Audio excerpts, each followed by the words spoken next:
தனது எடை மேடையில்தான் லாரிகளை எடை போட வேண்டும் என லாரி உரிமையாளர்களை மிரட்டியதாக திமுகவை சேர்ந்த எடை மேடை உரிமையாளர் மீது வாலாஜாபாத் காவல் நிலையத்தில் புகார் அளிக்கப்பட்டுள்ளது.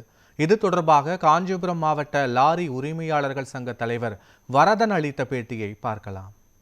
இந்த சங்கத்திற்கு தலைவராக செயல்பட்டு வருகிறேன்.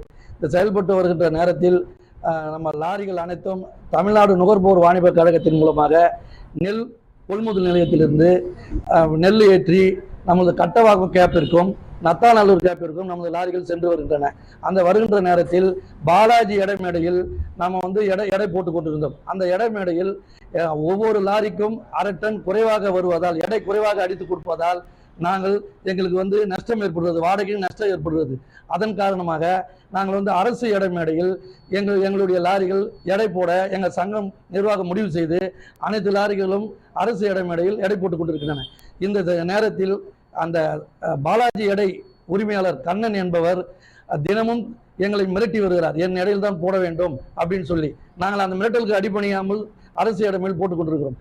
இதன் காரணமாக அவர் என்ன செய்கிறார், அரசு அதிகாரிகள் மூலமாக எங்களுக்கு லோடு கொடுக்க மாட்டேன், உங்களை ஒழித்து மற்ற அரசு அதிகாரிகளை நீங்கள் கொள்முதல் நிலையத்தில் சரியா பராமரிக்கல போன சொல்லி அவங்கள மிரட்டி அவங்க மூலியமா எங்களுக்கு அவங்க அதிகாரிங்க எங்களை வற்புறுத்துறாங்க. நீங்க பாலாஜி எடை மேலே போடுங்க, தயவு செய்து எங்களுக்கு மிரட்டல் கொடுக்குறாரு, எங்களை அப்பப்போ பேப்பர் நியூஸ் கொடுக்குறாரு, அதனால நீங்க தயவு செய்து எங்களுக்கு அதே பாலாஜி எடை மேல போடுன்னு சொல்றாங்க. நாங்க போட முடியாதுன்னு சொல்லிட்டோம்.